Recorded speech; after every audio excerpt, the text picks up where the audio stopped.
Abra sua Bíblia no segundo livro de Reis, no capítulo 4.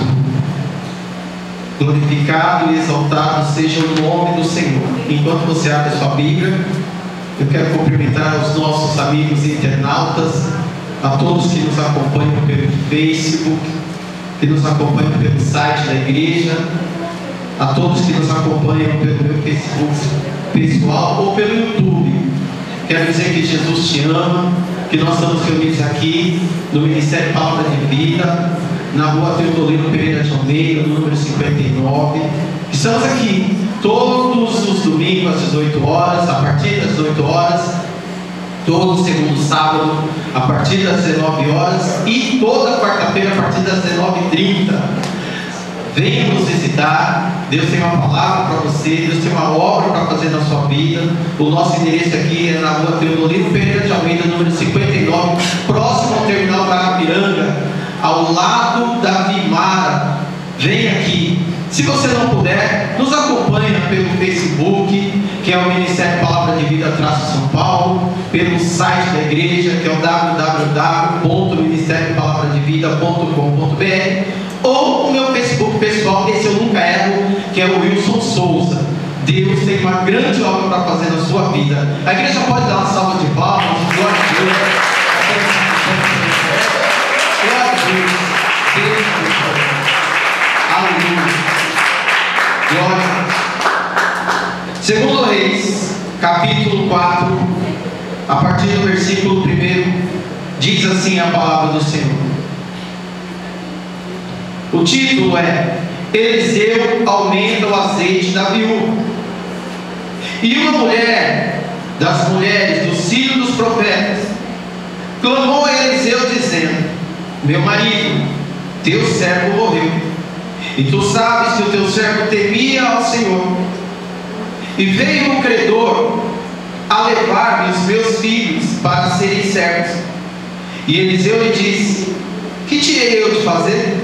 Declara-me que é o que tens em casa. E ela disse: Tua serva não tem nada em casa, senão uma botija de azeite. Então disse ele: Vai, pede para ti vasos emprestados a todos os teus vizinhos, vasos vazios, não pouco. Então entra e fecha a porta sobre ti e sobre teus filhos, e deita o azeite em todos aqueles vasos, e põe à parte o que estiver cheio. Partiu, pois, dele, fechou a porta sobre si e sobre seus filhos, e eles lhe traziam os vasos, e ela os enchia. E sucedeu que, cheios que foram os vasos, disse a seu filho: Traze-me ainda um vaso. Porém ele lhe disse: Não há mais vaso nenhum. Então o azeite parou. Então veio ela e o fez saber ao homem de Deus. E disse ele: Vai, vende o azeite e paga a tua dívida, e tu e teus filhos vivei do resto. Amém? Senhor, em nome de Jesus, Pai, nos rendemos diante do Senhor. Vamos, como sempre, Pai, todo domingo fazemos, meditar em Tua palavra. E eu peço, Senhor, fala conosco. Eu me rendo a Ti, Espírito Santo, que não seja uma palavra do Senhor. Fala conosco nessa noite de uma maneira poderosa, que possamos sair daqui, Pai, com uma fé fortalecida, consciente, a cada dia mais, de que o Senhor está no controle de todas as coisas. Por isso podemos descansar e crer no amanhã, em nome de Jesus. Amém? Amém. Glória a Deus. Essa é uma passagem muito conhecida, mas que nos ensina muito também. Como sempre, a palavra do Senhor nos ensina, e nós somos ensinados a meditar em tempo e fora de tempo na palavra do Senhor. É uma palavra que nos mostra que nós devemos confiar em Deus em todos os momentos, independente das circunstâncias. Temos vivido momentos que nos levam a praticar essa situação. Todos nós temos vivido esses momentos. tanto vocês quanto nós, a confiar que o nosso Deus, independente da circunstância, está no controle de todas as coisas. O texto fala sobre uma mulher, e diz aí uma mulher, esposa de um dos filhos dos profetas. Ou seja, essa mulher, dentro de um linguajar nosso, era crente. Era uma mulher que, com a sua família, servia ao único e verdadeiro Deus, ao Deus de Israel, aquele que nós servimos também. Então não era uma pessoa incrédula, não era uma pessoa que não tinha uma prática de fé. Essa é uma mensagem para crente. Essa é uma mensagem para aqueles que abraçaram a fé em Deus, e para nós que abraçamos a fé em Deus, em Jesus Cristo, o Nazareno, o autor e consumador da nossa fé. Então, quando nós meditamos essa palavra, Deus está falando de uma forma muito direta comigo e com você. Não é uma palavra evangelística, não, mas é uma palavra de edificação e fortalecimento da fé. A fé que você já tem. Mas pastor, eu não tenho fé. Tem sim. A Bíblia diz que Deus deu uma porção de fé para cada um de nós. Talvez você hoje esteja com a fé um pouco combalida, como diria a pastora Eliana, ou um pouco enfraquecida, um pouco abatida, mas por mais fraca que esteja a sua fé, você hoje veio à casa do Senhor, e eu quero te dizer que aqui nós pregamos, estudamos, analisamos e vivemos a palavra, e a sua fé é fortalecida pela palavra, porque a fé vem por ouvir, e ouvir pela palavra de Deus. Se você hoje veio com uma fé enfraquecida, hoje você vai sair daqui como um gigante, fortalecido pelo poder do Espírito Santo de Deus, que vai injetar a palavra do Senhor no teu coração.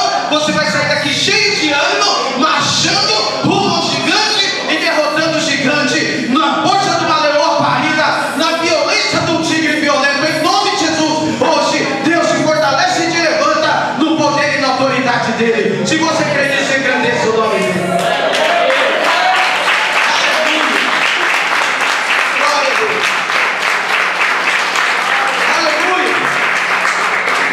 Essa mulher, você vê essa mulher, irmão, quando você analisa, você vê uma mulher no momento de crise, você vê uma mulher no momento de dificuldade. Talvez um dos maiores momentos de dificuldade da vida de uma pessoa casada.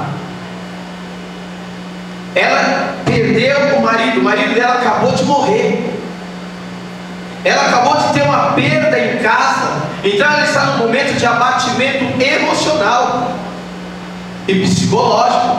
Quem já perdeu um ente querido sabe o que é que nos causa emocionalmente e psicologicamente a perda de um ente querido. E essa mulher perdeu o marido. Quando ela perde o marido, irmão, no momento de perda, o que nós fazemos? A nossa tendência no momento de perda é nos escondermos, é fugirmos, não querer ver ninguém, entrar no quarto escuro, fechar a porta e não querer saber do mundo, não querer saber de ninguém. E uma das tendências que nós temos é nos afastarmos das pessoas e também de Deus. Nós temos a tendência no momento de perda de falar por que Deus permitiu isso, porque Deus levou tal pessoa, porque Deus trouxe essa luta para a minha vida, porque Deus trouxe essa prova. E uma das grandes atitudes que as pessoas têm é trocar de mal com Deus. Eu não quero mais saber de Deus. Deus levou meu ente querido, eu não quero mais saber de Deus, principalmente quando é crente. Meu marido era um servo fiel porque Deus levou. Minha esposa era uma serva fiel porque Deus levou. Meu filho é um anjinho porque Deus levou. Irmãos, para de questionar a Deus. Jó, quando perdeu os filhos, e comemos, ele perdeu 10 filhos, 7 filhos e 3 filhas. Diz a palavra do Senhor que Jó fez o quê? Se prostrou. e adorou a Deus. O meu filho é meu, mas antes de ser meu, ele é de Deus. Tudo que eu tenho foi Ele quem deu. Irmão, se Deus tomar, é dele. Se amanhã ou depois dessa, Wilson, estou fechando a porta, foi Ele que abriu. A porta é dele. Tem um hino que fala: porque dele, por ele, para ele são todas as coisas, a ele a glória. Lembra? É dele. Ele está no controle, ele sabe de todas as coisas, irmão. Quando vem a luta, nós não podemos nos afastar. O que eu estou querendo te dizer é isso. Nós não queremos nos afastar de Deus, não podemos nos afastar de Deus na hora da luta, não podemos fugir das pessoas na hora da luta. A luta vem para ser encarada. Olha o que essa mulher faz. Uma mulher, das mulheres dos filhos dos profetas, clamou a Eliseu dizendo: meu marido, teu servo, morreu. O marido dela morreu. O que ela fez? Foi atrás de Deus. Como assim, pastor? Eu fui atrás do profeta. Sim, mas para ela ir atrás do profeta, ela estava reconhecendo Deus na vida do profeta. Então, peraí, já que Deus é na tua vida, eu vou atrás de você, porque eu sei que é Deus que permitiu que meu marido morresse, porque Deus está no controle. Se Deus quisesse, meu marido estava vivo. Como Deus quis, meu marido morreu. Então eu vou atrás de Deus. Você entendeu? Ela reconheceu que Deus estava no controle através da vida do profeta. Então ela foi atrás de Deus. Falou: Deus, o Senhor levou meu marido, agora eu vou atrás do Senhor. Ela não correu de Deus, ela foi atrás de Deus. Quem confia em Deus, nos momentos de bênção, está adorando a Deus. Nos momentos de luta, está clamando e se derramando na presença do Senhor. Tudo é Deus. Na hora de agradecer é Deus, na hora de buscar é Deus. Ah, eu não quero mais saber de Deus, porque meu dedo está doendo. Para, se converte. Quem crê em Deus, em todos os momentos, está na presença do Senhor. O salmista disse no Salmo 73: quanto a mim, quase que meus pés se desviaram. Eu olhava para a riqueza do ímpio. Salmo 73. Eu olhava para a fidelidade do ímpio. Eu olhava para a abundância do ímpio. E eu tive inveja no meu ser. E eu quase que me afastei de Deus. Até que eu entrei na casa do Senhor. Ou seja, quando ele esteve em encontro verdadeiro com Deus, ele falou: o ímpio tem riqueza, mas eu tenho Deus Todo-Poderoso. O ímpio tem felicidade, mas eu tenho Deus Todo-Poderoso. E aí ele conclui: eu vi que o fim deles é como a folha seca no meio do fogo, mas eu terei vida eterna na presença do Senhor. Na luta, na prova, na angústia, na dor, não olhe para a felicidade de quem faz tudo errado. Olhe para o Deus que faz parte da tua vida e continue firme na presença do Senhor, independente da circunstância que você está passando. Aleluia! Meu marido, teu servo morreu, e tu sabes que teu servo temia o Senhor. Olha só. E veio o credor para levar os meus 2 filhos para serem escravos. Irmão, essa palavra é um puxão de orelha para a gente. É um puxão de orelha. Olha só, ela está falando: meu marido temia ao Senhor, e veio o credor. Pastor, o que é credor? Credor é aquela pessoa que a gente compra, vai comprando, vai comprando, vai comprando, vai comprando, e depois não tem como pagar. Esse homem estava cheio de dívida, servo de Deus, mas cheio de dívida. Qual a herança que ele deixou para a esposa e para o filho quando morreu? Dívida. Irmãos, isso aqui é um puxão de orelha para a gente. Um dia, irmão, não adianta fugir. Todos nós, um dia. E aí no mundo fala: vai passar dessa para melhor. Nós vamos ter, tá? Nós vamos para a glória, graças a Deus. Mas eu não tenho pressa não, tá? Tá bom. Não desce elevador ainda não. Glória a Deus. A grande questão é: o que nós vamos deixar quando nós formos? Agora, hein, marido? Se prepara, marido fica tão bravo comigo. Eu conheço homens que falam assim: eu não vou juntar nada não, porque ela vai gastar com outro quando eu morrer. Irmãos, já falaram pra mim. Você acha que eu vou comprar? Depois gasta tudo com outro aí, né? Irmãos, isso não é amor. Quando a gente ama, a gente fala: em vida eu quero dar o melhor, e em morte eu quero dar a paz. Amém? Isso é amor. O amor quer cuidar quando está vivo e quando está morto. Lógico, quando está morto não dá, porque nós não somos, com todo respeito, mas nós não somos espírita, tá? Nós não vivemos aqui o filme Ghost, tá? Quem assistiu sabe o que eu estou falando. Não, aqui é diferente. A Bíblia diz que morreu, só ao homem cabe morrer uma só vez, vindo depois disso o juízo. Isso está escrito no capítulo 9 do livro de Hebreus. Crente não reencarna. Crente não acende vela para santas almas benditas. Vigia, crente, morreu, acabou. Mas o pastor estava dormindo e apareceu a minha avó na minha repreende. Repreende. Não era a tua avó, ela está lá quietinha, esperando Jesus voltar. A minha também. Mas nós que estamos vivos sabemos que um dia vamos para a glória, e amamos os que vão ficar, e queremos dar uma condição de vida de paz para essas pessoas. Irmãos, vou falar uma coisa aqui que incomoda algumas pessoas. Eu e minha esposa compramos um jazigo.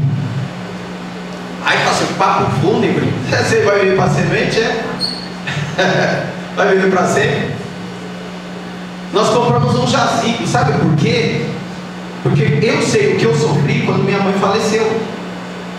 Eu não tinha dinheiro. Meus amigos me ajudaram, porque eu não tinha.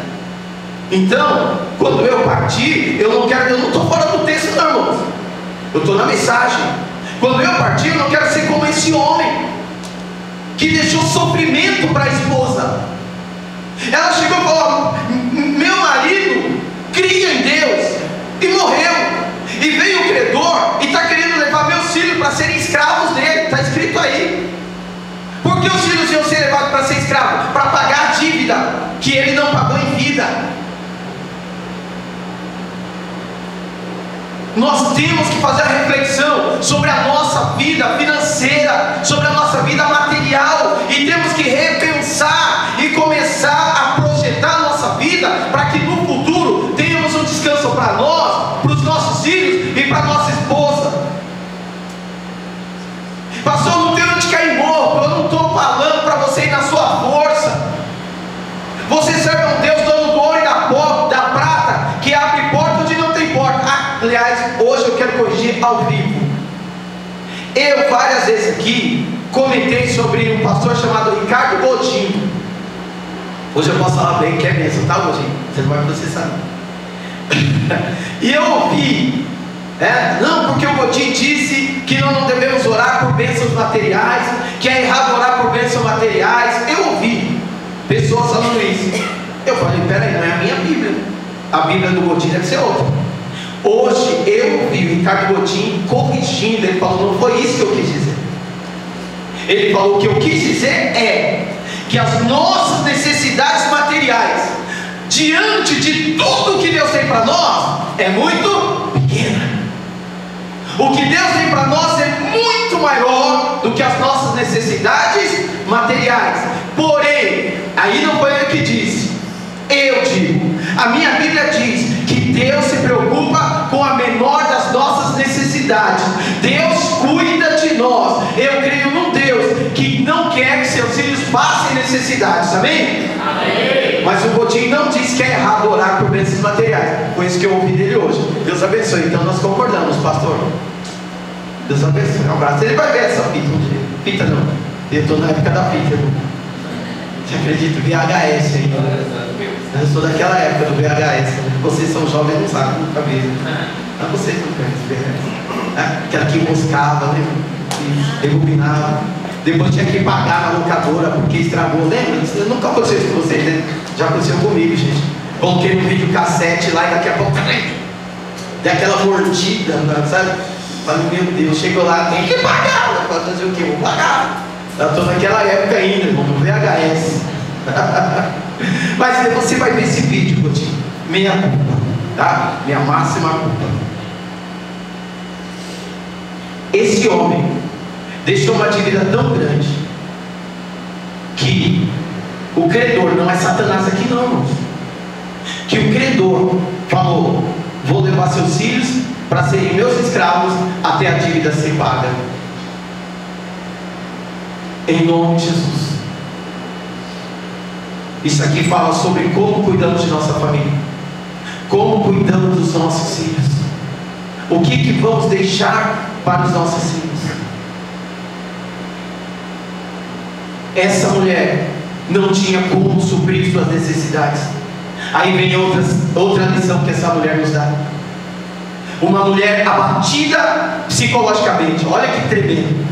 Uma mulher abatida sentimentalmente, uma mulher destruída financeiramente, uma mulher destruída familiarmente, ou seja, uma pessoa derrotada em quase todas as áreas de sua vida. Essa mulher tinha tudo para entrar em casa, pegar uma pistola automática, naquela época não tinha tudo para chegar em casa e cometer um suicídio. Mas essa mulher, ao invés de cometer suicídio, essa mulher, ao invés de tomar uma atitude desesperada, ela falou: eu sei onde tem uma saída para mim, eu sei onde tem uma solução para mim. Ela foi buscar a solução no Deus Todo-Poderoso. Aleluia! Quando você estiver no fundo do poço, na pior situação da tua vida, busque solução em Deus, busque socorro no Deus Todo-Poderoso. Aleluia! Glória a Deus!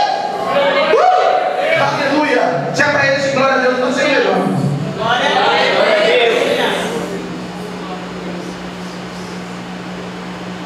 Aleluia! Olha só, eu aprendo aqui o seguinte, continuando aí.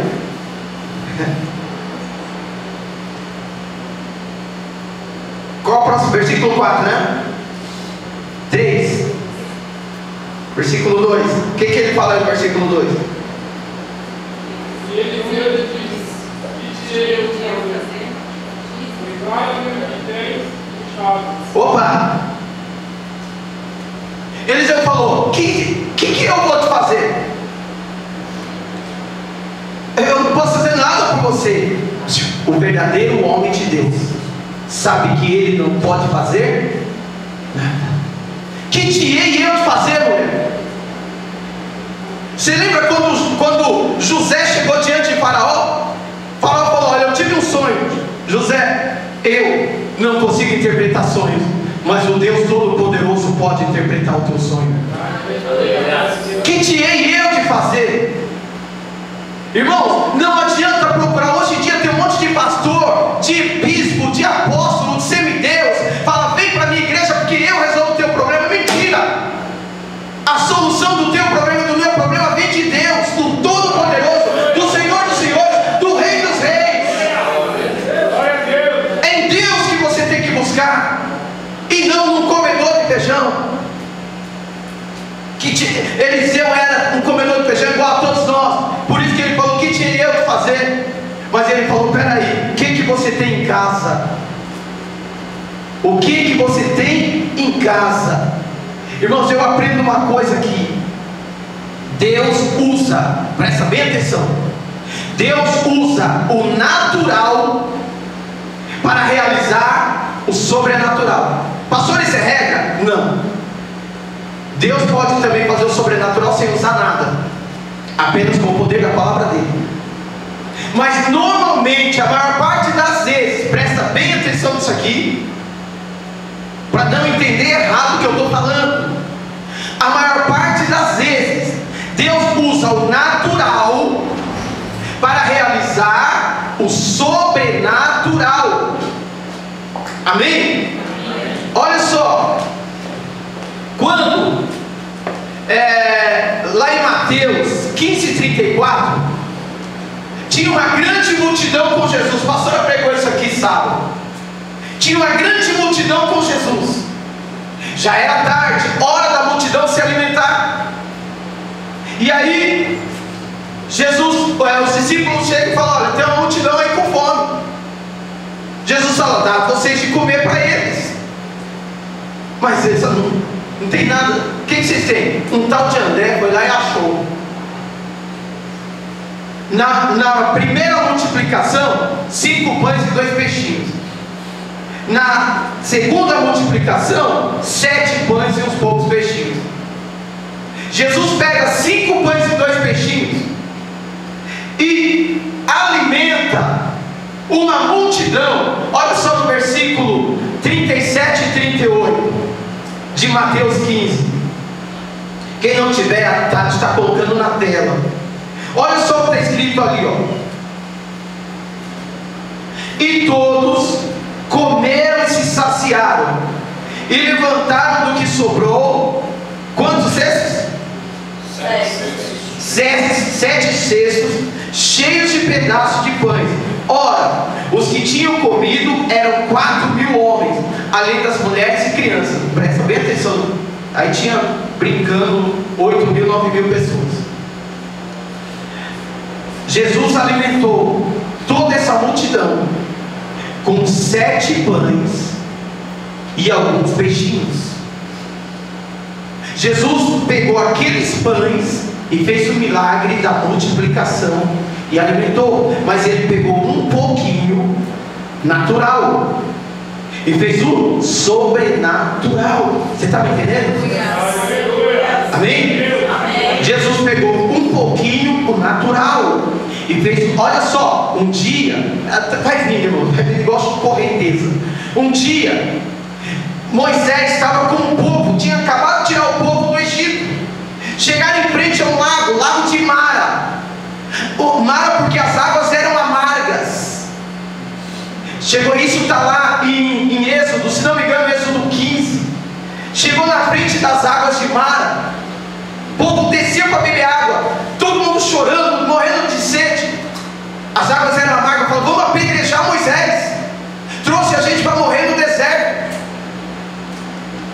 Deus fala para Moisés: Moisés, pega aquele galho de árvore natural e joga nas águas.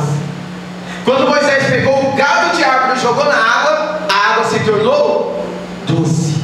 Pegou o galho de árvore natural, jogou e fez o sobrenatural. Eliseu chegou nas águas de Jericó, as águas eram salobra e venenosa. Moisés pegou o sal natural, jogou na água, a água ficou boa, sobrenatural. Deus muitas vezes usa o natural para realizar o sobrenatural. Aleluia! Você quer viver o sobrenatural de Deus? Comece a valorizar o natural que Ele te deu. É em cima do que Ele te deu, é em cima do que Ele te deu que Ele vai realizar o sobrenatural. Aleluia! Que tens em casa, mulher? O que tens em casa? Ela pega e fala: sua serva não tem nada. Irmãos, é a resposta que ela dá. Sua serva não tem nada. Será que ela não tinha nada mesmo? A minha pergunta é: será que você não tem nada mesmo? Antes de dar a resposta da mulher, eu quero fazer a pergunta para você. Ele chega: que tens em casa, mulher? Sua serva não tem nada. E Deus pergunta para mim e para você hoje: o que você tem em casa?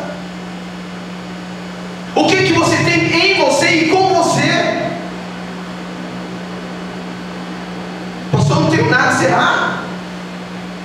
Vamos ver aqui, continuando aqui, a resposta dela: sua serva não tem nada. Aí ela continua: senão uma botija de... Opa! Olha o nada que já virou alguma coisa. Irmãos, vamos ser bem sinceros. Se você pensar, por pior que seja a sua situação, alguma coisa você tem. talento. Você pode não ter nada materialmente, mas você tem capacidades e potencialidades que Deus te deu. E dentro dessa pequena capacidade, dentro dessa pequena potencialidade, o meu Deus é poderoso para fazer essa pequena quantidade de peixes e pães serem multiplicados em grande quantidade em nome do Senhor Jesus. Deus pode transformar a sua pequena capacidade em grandes potencialidades. Ele pode multiplicar o seu natural no sobrenatural. Mas isso depende também de você. Porque muitas vezes, irmãos, nós limitamos o tamanho das nossas conquistas. Irmãos, isso é tremendo. Nós limitamos o tamanho da nossa conquista. Quer ver? Vamos analisar isso aqui no texto para depois a gente trazer para a prática. Eu queria que você abrisse sua Bíblia no segundo livro de Reis, ainda nesse mesmo, no capítulo 13, no versículo 14.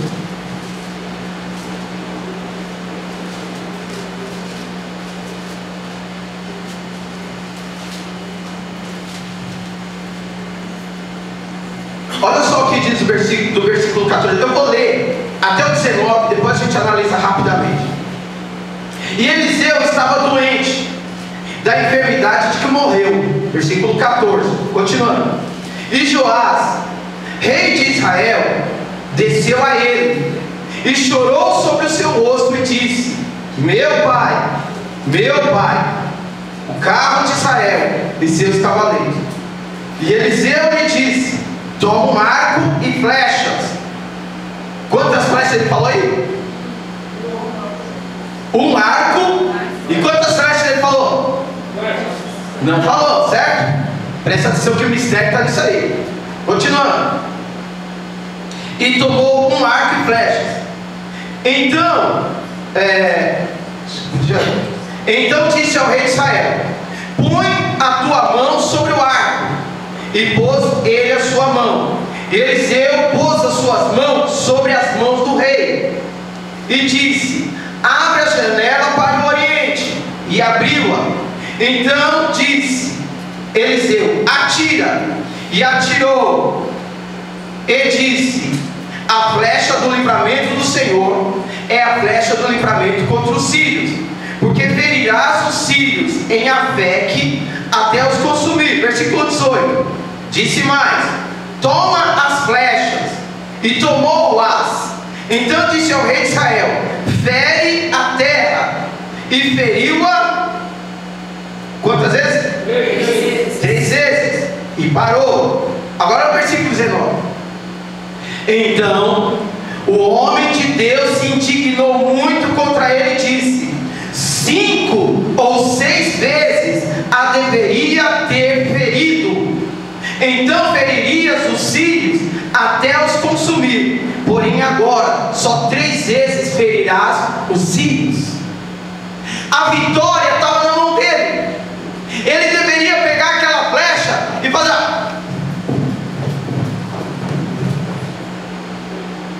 mas ele pegou a flecha. 1, 2, 3. Eliseu falou: não acredito. O poder de realizar está na mão dele.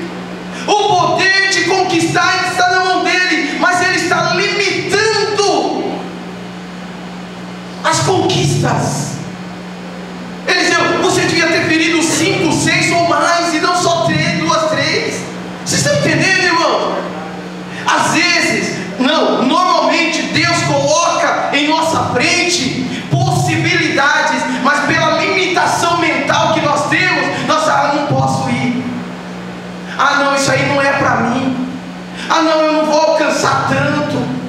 Não, isso daí é igual a minha sobrinha avó falou. É coisa demais para mim. Nós limitamos as nossas conquistas. Irmãos, em nome de Jesus, Deus está capacitando, está abrindo porta, oferecendo possibilidades para pessoas aqui. Não limite aquilo que Deus tem para você. Mas pastor, eu tentei e não consegui, não me interessa. Eu não estou perguntando as suas frustrações, suas falhas e suas derrotas.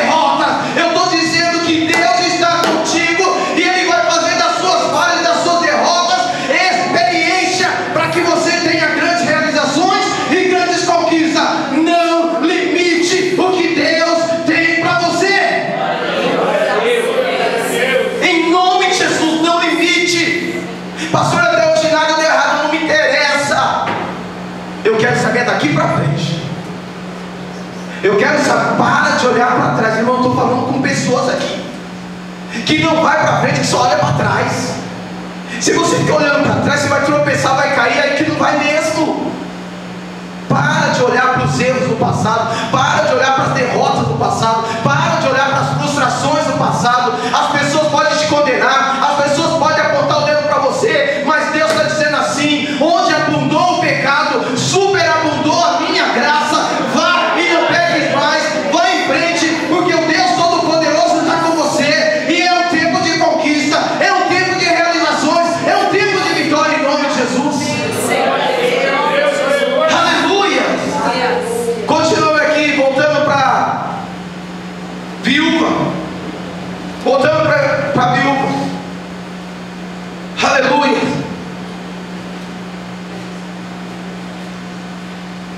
Eu vou ler o 2 e o 3. E Eliseu lhe disse: que te hei de fazer?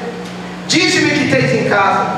E ela disse: tua serva não tem nada em casa, senão uma botija de azeite. Então disse ele: vai, pede emprestadas de todos os teus vizinhos vasilhas vazias e não poucas. Isso aqui é tremendo. Eu quero voltar lá no sua serva não tem nada em casa, porque eu quero, como dizia quando era moleque, eu quero macetar isso na sua cabeça. Macetar. Valorize o que você tem em casa. Valorize as capacidades que Deus te mandou, que Deus te deu. É nas capacidades que Deus te deu que Deus vai te honrar. Amém? Amém. Se é uma boa cozinheira, Deus vai te honrar nisso daí. Você é um bom motorista, Deus vai te honrar nisso aí. Valorize as capacidades que Deus te deu. Eu não consigo fazer nada. Como não? Deus vai te honrar nas capacidades que Ele te deu. Mas pastor, eu vi.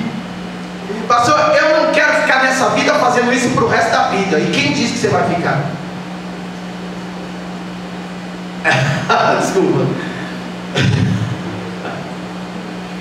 Aleluia.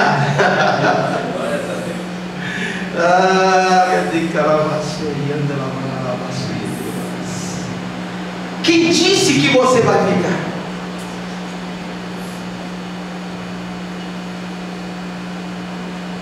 Vai, pede emprestadas de todos os teus vizinhos vasilhas vazias, não poucas. Dois mistérios aqui. Primeiro, bem natural por sinal. Se você não se der, imagina se essa mulher não se desse bem com os vizinhos. Imagina, irmão, se essa mulher fosse aquelas tranqueiras que não se dá bem com nenhum vizinho, não se dá bem com ninguém. Pastor, mas eu não sou de ficar enfiado nas portas. Quem disse que se dá bem tem que ficar enfiado na casa dos outros? Você pode muito bem se dar bem com as pessoas sem ficar enfiado na casa dos outros. Amém? Amém. Eu acredito que eu e outras pessoas aqui já fomos abençoados por vizinhos várias vezes. E um dia chegou em casa, chegou uma encomenda minha. Eu não estava em casa, nem ela. E aí a Sueli, minha vizinha, há muitos anos, guardou na casa dela. Inclusive o aspirador daqui, né? O aspirador daqui, quando chegou, nós não estávamos em casa. O Zoião, o Rubens, guardou na casa dele pra gente. A Sueli já guardou também pra gente. Eu nunca entrei na casa do Zoião, eu nunca entrei na casa da Sueli, mas quando chega algo na minha casa, eles guardam na casa dele para eu buscar depois. Irmãos, é importante nos relacionarmos bem com as pessoas. Em qualquer lugar, seja no trabalho, seja em casa, seja na vizinhança, na igreja nem se fala. Imagina essa mulher chegando, Dona Maricota Pinheiro. Eu falei Maricota Pinheiro para nenhuma Maricota achar que eu estou falando dela, né? Acho que não tem Maricota Pinheiro, né? Se tiver, desculpa. Dona Maricota, me arruma umas vasilhas. Você? Não, mas nem se eu tivesse. É importante nos relacionarmos bem com essas pessoas. Essa mulher foi, pegou as vasilhas, e olha só o que ele enfatiza: vasilhas vazias. Olha que tremendo, irmão. Vasilhas vazias. Essa mulher podia questionar como muito crente faz: para que vasilha vazia? Você fala igual meus alunos: está me tirando? Vasilha vazia para quê? Irmão, só a graça ouvir aluno falar. Só misericórdia. Para que vasilha vazia? Não, lá vem. Não questione o trabalhar de Deus. As vasilhas vazias é o natural. O encher a vasilha é o sobrenatural. Aleluia! Traz a sua vasilha vazia. Traz a sua vida do jeito que está. Pastor, minha vida está vazia. Não me interessa. Traz a vida vazia. Pastor, minha situação financeira está vazia. Pastor, minha dispensa está vazia. Pastor, a conta da igreja estava. Não interessa. Traz as suas vasilhas vazias. Traz as suas vasilhas vazias. Só graça, travou tudo agora. Aleluia. Irmão, não questione o trabalhar de Deus. Amém. O nosso Deus, ele age no sobrenatural, irmãos. Essa mulher não questionou. O profeta mandou, foi fazer. Reconheceu que era Deus no controle. Olha só a continuação. Não poucas. Tem um segredinho aqui, tá? Não poucas. Grava isso. Vamos lá. Então, entra e fecha a porta sobre ti e sobre os teus filhos, e deita o azeite em todas aquelas vasilhas, e põe a parte que estiver cheia. Deixa eu parar aqui. Entra e fecha a porta sobre ti. Lá vem eu. Fecha a tua boca. Tem coisa que você não pode ficar falando para as pessoas. Irmãos, eu sei que a maioria aqui não faz isso, mas eu sou obrigado a falar, porque Deus mandou falar, eu vou falar, e depois você fica bravo comigo, eu vou falar. Eu sempre aprendi que o peixe morre pela boca. Tem gente que não pode saber certas coisas da gente. Tem coisa que você não pode ficar participando com todo mundo. Tem coisa que você tem que guardar, irmãos. Tem coisa que você conta para um aqui, antes de chegar outro dia, está todo mundo sabendo. E você ainda fala: não foi tal pessoa que espalhou, você só contou para tal pessoa, nem devia ter contado. Isso eu estou falando de coisas naturais. Imagina um sobrenatural. Coisa de crente pentecostal, muito menos. Imagina você chegar lá no seu serviço, ou no meu, onde tem um monte de incrédulo, e falar assim: ó,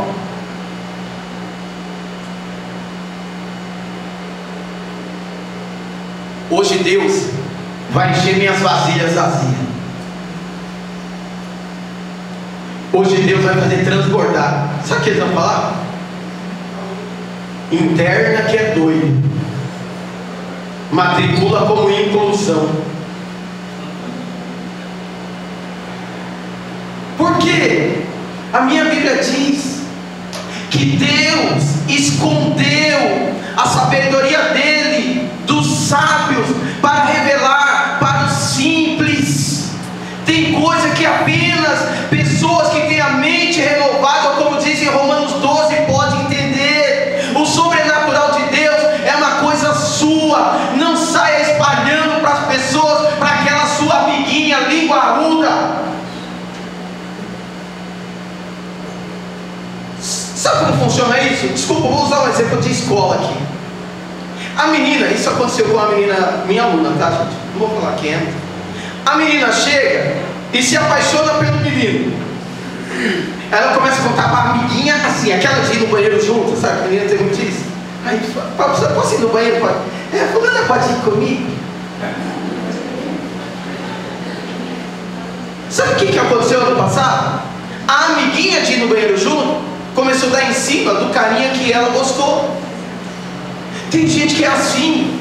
Ele é doido, não é para ter algo dele, ele é doido para ter o seu. Ele não quer ter um carro, ele quer ter o teu carro. Ele não quer ter uma casa, ele quer ter a tua casa. Lá vou eu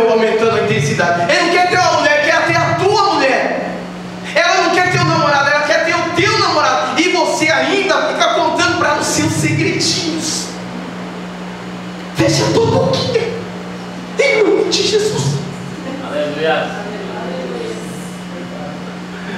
Vai, fecha a porta, você e teus filhos, porque o que Deus vai fazer é sobrenatural e é apenas para você, apenas para você.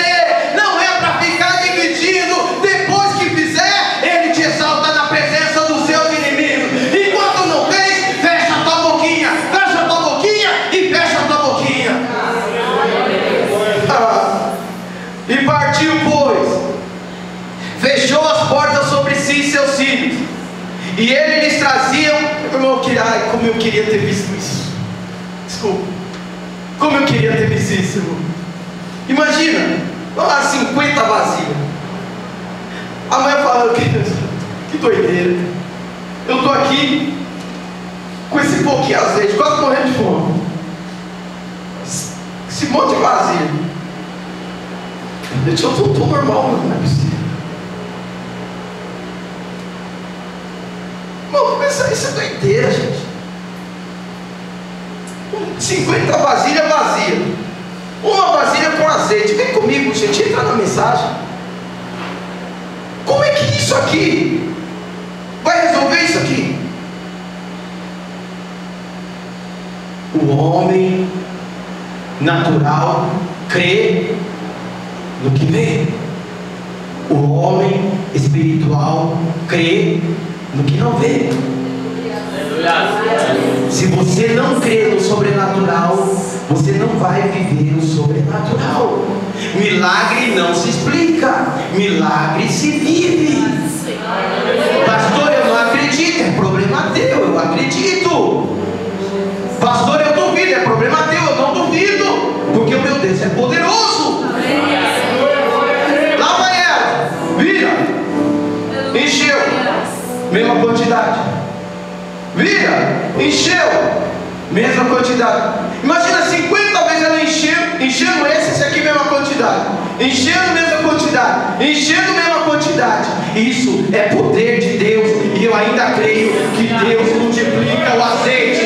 Eu ainda creio que Deus multiplica a farinha. Eu ainda creio que Deus multiplica os pães. Eu ainda creio que Deus multiplica os peixes. Eu creio num Deus provedor que vai fazer um milagre na minha e na tua vida, em nome de Jesus. Aleluia. Glória a Deus.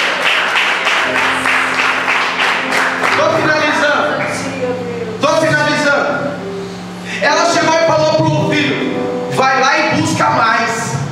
Pode ver que está aí, versículo 6. Vai lá e busca mais. O menino falou: não, mas acabou. Acabaram as vasilhas. É aqui que eu quero entrar no ponto que eu estava lá atrás. Lembra que eu te falei que nós limitamos a extensão do milagre? Você lembra que eu falei? Ela pediu 50 vasilhas, encheram 50. Eu estou imaginando que foram 50, não fala Bíblia. Se ela tivesse pedido 100, enchia 100. Se ela tivesse pedido 200, enchia os 200. Como ela pediu uma quantidade X, só encheu aquela quantidade. Irmãos, não limite a extensão do milagre que Deus tem para fazer na tua vida. Amém? Não limite a extensão do milagre que Deus tem que fazer na tua vida. O filho falou: acabaram as vasilhas. E aí vem a atitude para finalizar. Olha lá, vamos lá, versículo 7. Então veio ela e o fez saber ao homem de Deus. E disse ele: vai, vende o azeite e paga a tua dívida, e tu e teus filhos vivei o resto. Eu tenho 3 lições aqui para finalizar. Muita gente vem nessa igreja, vai em outras igrejas, recebe um milagre e esquece do Deus que te abençoou e do homem ou da mulher de Deus que foi usado para te abençoar. Muita gente recebe um milagre e esquece de agradecer a Deus, e esquece de orar pela pessoa por quem Deus usou para abençoar. Eu acho errado você ganhar 100 mil e dá 90 mil para o pastor. Está errado, o pastor não tem que ser pago. Ah, mas eu quero abençoar, é diferente, mas o pastor não pode cobrar pelo que faz. Mas você nunca deve esquecer de quem Deus usou para te abençoar. Sabe o que nós fazemos? Todos nós temos uma facilidade enorme para lembrar de quem nos magoou. Pode ver que cada um aqui, pouquíssimos, alguns não, mas muita gente tem na cestinha guardado uma ou duas pessoas que a magoou. Você lembra com a rapidez? É muito fácil. O que tem de gente que sai da igreja que foi magoado por alguém? Sim ou não? Mas numa igreja, uma ou duas pessoas nos magoam, e a grande quantidade que não nos magoa, a gente não fica por causa delas. A gente sai por causa de quem nos magoou. Devia ser o inverso. Eu vou ficar por causa daqueles que me abençoaram. A pessoa te recebe com o maior carinho e maior afeto. Uma pessoa te tratou mal, você sai.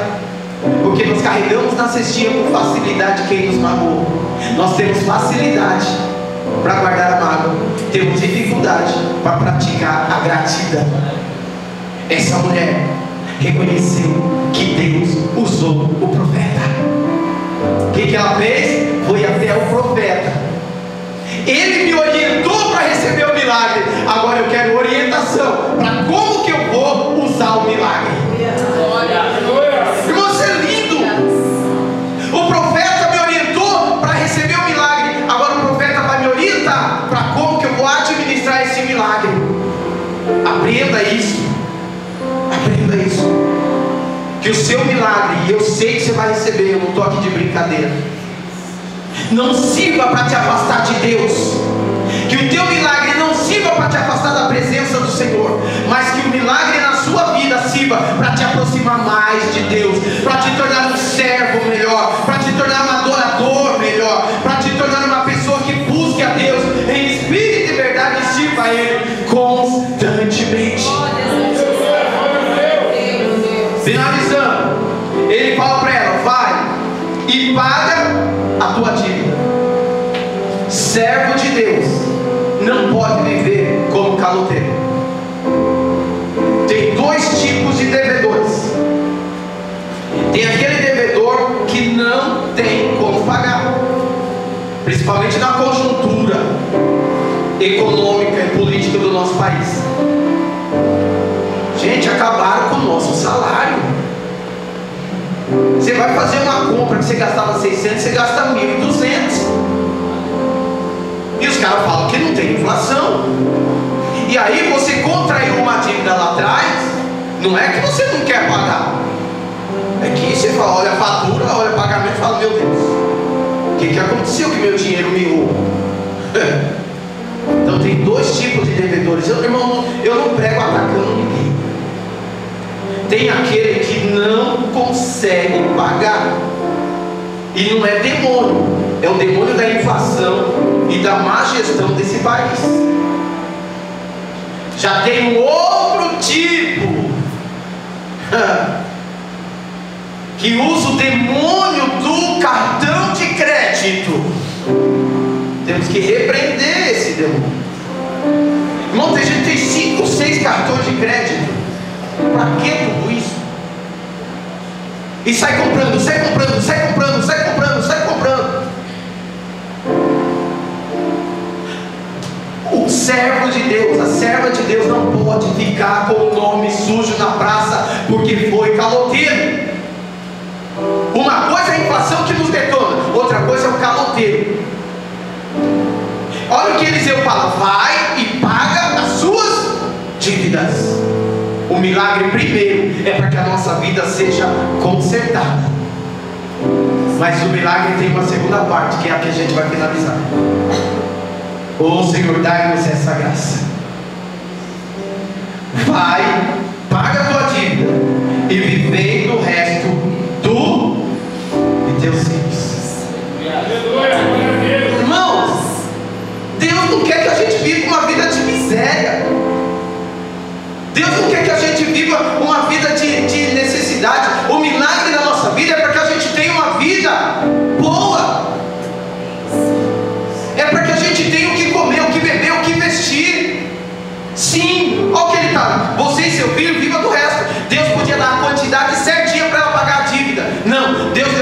necessidade para ela pagar a dívida e viver do resto. Em nome de Jesus, eu profetizo que o milagre na tua vida vai ser de uma medida sacudida, recalcada e transbordante, para que você possa viver do resto e para que a tua família possa ter uma vida abençoada, possa ter uma vida de alegria e uma vida de paz.